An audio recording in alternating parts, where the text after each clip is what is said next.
want to mention something just so that it does not come as a shock to anybody, as I'll share a little bit about it during the sermon. But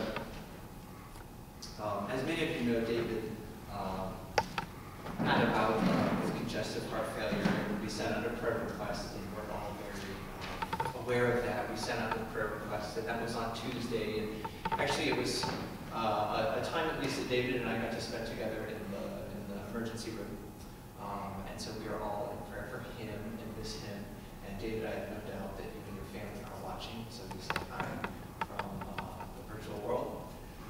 Also, after Tuesday, I personally had an experience again in another ER on Wednesday when we woke up and my son, Wiley, who has autism, had a seizure. It was the first of its kind and very scary. And so we ended up both at Nationwide Children's Hospital eventually, through Dublin Methodist Emergency Room, near where we live. So I just share that as I'm going to share some of it, so I didn't want it to come kind of as a shock. He's doing better. We're kind of aware of what's happening, I guess, a bit more, trying to figure out the causes and the triggers. But he's every morning that he wakes up without having a seizure, we are thrilled. So every morning is sort of a joy. In the morning, we're like, yes, he's risen, So all that is just to prepare you. So when considering the trajectory of this morning's scriptures and our theme of Advent of joy, it brought to mind a fable that I want to share. I don't know exactly the origin of this fable, but it's a story about perception and maybe the way we see things, whether we're a glass full kind of person or maybe a glass half empty kind of person. And you get to decide which you'll be. The fable goes that there was a boy in a room full of toys. The boy looked around at the toys and looked at his parent and said, "These are all going to eventually break." Another boy was in a room filled with pony droppings, road apples, as they're called, all around in this room. The boy looked up at his parents, asked for a shovel, and said, "There must be a pony around here somewhere." The boy in the second fable is, of course, the glass half full kind of boy. The one who recognizes the work and needs a shovel, but also the possibility that more is there. This is the movement of our text from Isaiah this morning. Most commonly, the text is read from what's called a post-exilic standpoint, which means this, that Judah at this time had been exiled into Babylon. Captive they were, and so much of Isaiah's writings in this first portion of Isaiah were written during this time of exile. If you look back at chapters 33 and 34, prior to 35, which strikes a very hopeful tone, the tone previous to that is quite honest. It's vindictive, it's vengeful. It's God, bring thy wrath upon them that has done this to us. And in some irony, he calls violence upon those who had done violence to him.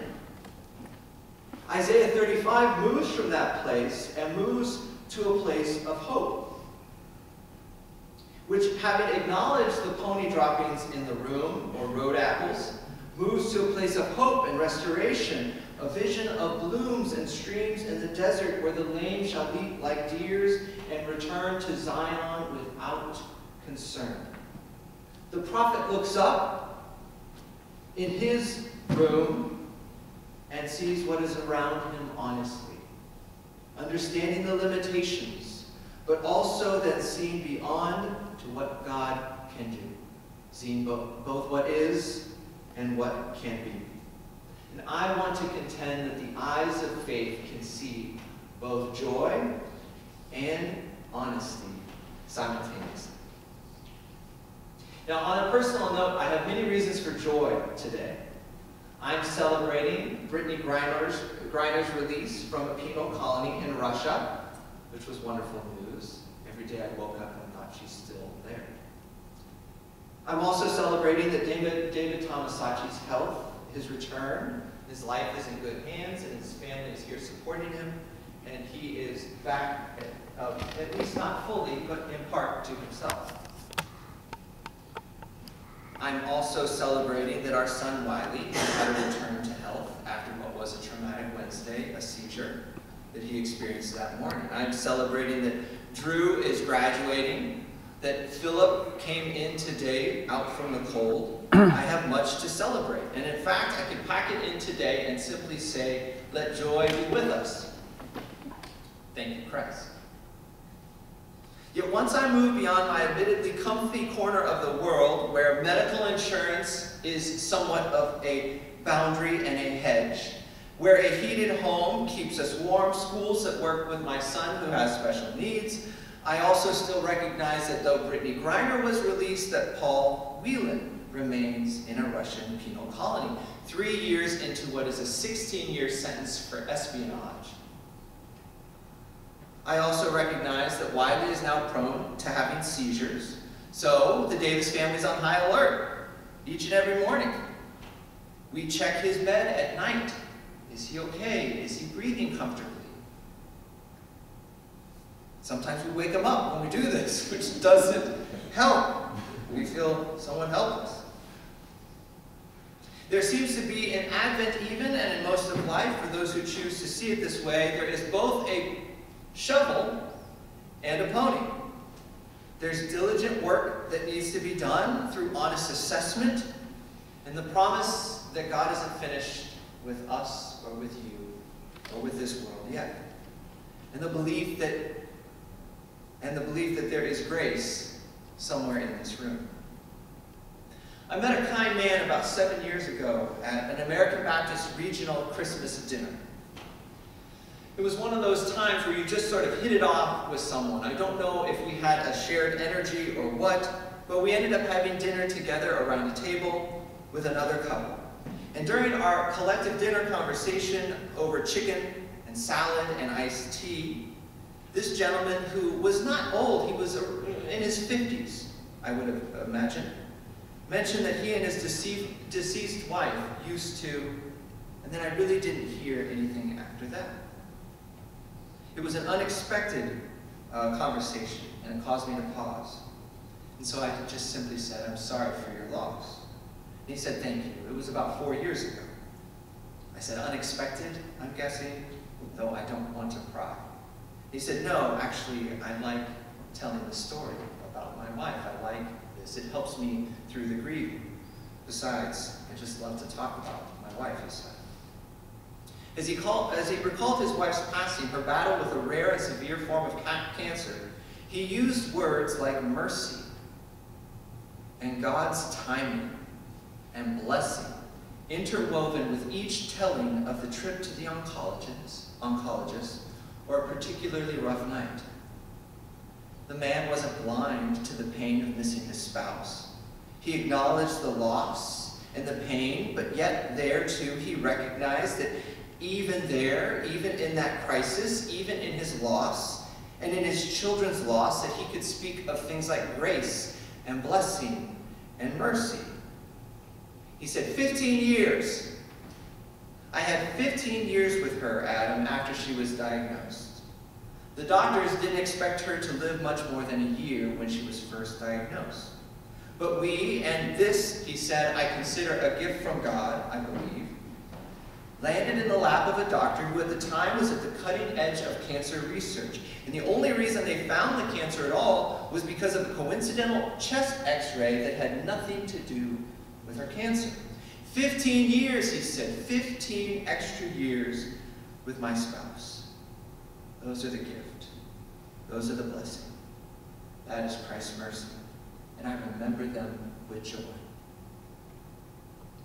As he spoke, I realized how we might express honesty and joy in the same breath. We so often live in that tension that's not quite right, road apples all around us, but yet work to be done, and yet somehow seeing the grace, the pony that awaits. Walter Brueggemann, an Old Testament scholar, when considering the poems, songs, and images of Isaiah 35, among others, writes this. He says, Israel's songs are characteristically running against the devil. Through the eyes of faith, the prophet, while in exile, can see a moment when, while in captivity, can see a moment when God will bring all to a place of peace and remedy and joy. The desert will bloom. Exile is not Israel's end, and as we who stand on this side of the resurrection can say the crucifixion would not be Christ's end. In our contemporary culture, though, there seems to be a fascination with the end of the world. And I don't actually want to chastise it at all. I just want to name it. You may have seen it too, but I want to explore a few things through fashion, music, and film, if you would. And I'm seeing it everywhere, this fascination with the end of all. Now, in fashion currently, in dress that is, the current rage is a dystopian clothes, a sort of Mad Max meets different layers of materials, cotton, belts, and bags, as if they're on a journey that will not end. I don't know if you all have seen this fashion, but it's set against the backdrop of a desert, where high fashion, tall models there expressed in these odd sort of Mad Max clothing. A journey, a dystopic journey. If you're interested, just Google the style avant apocalypse. You can see it in TikTok. You can see it if you just Google it. Now, you can also see this fascination with the end of all things through some wonderful films and series, like Station 11. Has anyone seen Station 11? Oh, you should. It's lovely. It's wonderfully done, and it's fantastic. It's about a virus, in fact, that decimates the planet. And unbeknownst to them, as they were filming, they were closing up shop through February or March of 2020. Just as they were finishing filming, they had a few more scenes to film, they actually had to stop shooting and then regroup after the lockdowns and regroup. And it became a very eerie experience to finish filming a series about a virus that decimated the population. Continue on, The Walking Dead, or if you've seen the Netflix film Don't Look Up. Have you all seen that one? There's an awareness of the end of times that our culture deals with. You can also hear it in one of my favorite songs that's also a wonderful music video by Ash and Phineas.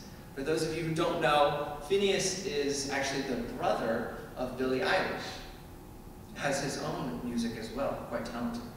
It's entitled Till Forever Falls Apart. Have you all seen this? Oh, you guys see this? It's great, it's great. In the video, it's set against a dusk scene. Two singers dance together on a cliff, representing, I think, the tectonic plates that are shifting. And I quote part of the song that goes like this. So this is it. This is how it ends. I guess there's nothing more romantic than dying with your friends. And I'm not sorry for myself. I wouldn't want to spend a minute loving anybody else. Till forever falls apart. We never had it forever from the start. The end is upon them. Forever was not a real possibility, but at least they've loved. And they've died with the ones that they love. Our culture has remarkably embraced what seems inevitable and found beauty and meaning within this sort of dystopic way of thinking, and not just thinking, but maybe projecting. And maybe it's just an awareness. And honestly, I'm quite moved by the expressions.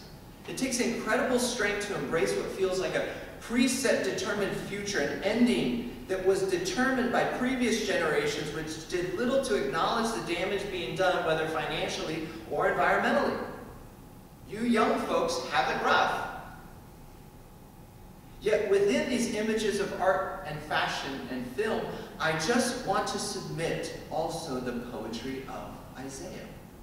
I want to submit There, the poem enfleshed in the baby that will be born in Jerusalem, that we gather for on Christmas Day and Christmas Eve too, is a sign. For while Judah was in exile, everything they had known was lost. Everything had fallen apart, forever had literally fallen apart. And to that Isaiah proclaims, the deaf shall hear, the blind shall see. A way will be made for your return.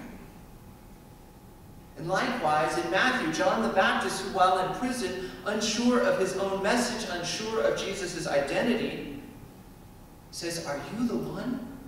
And he says, look around you. The lame walk, the blind see. It is the coming of God. There is another image that faith provides that I want to believe is both honest and sees the cracks of grace that break open a new possibility and find joy therein.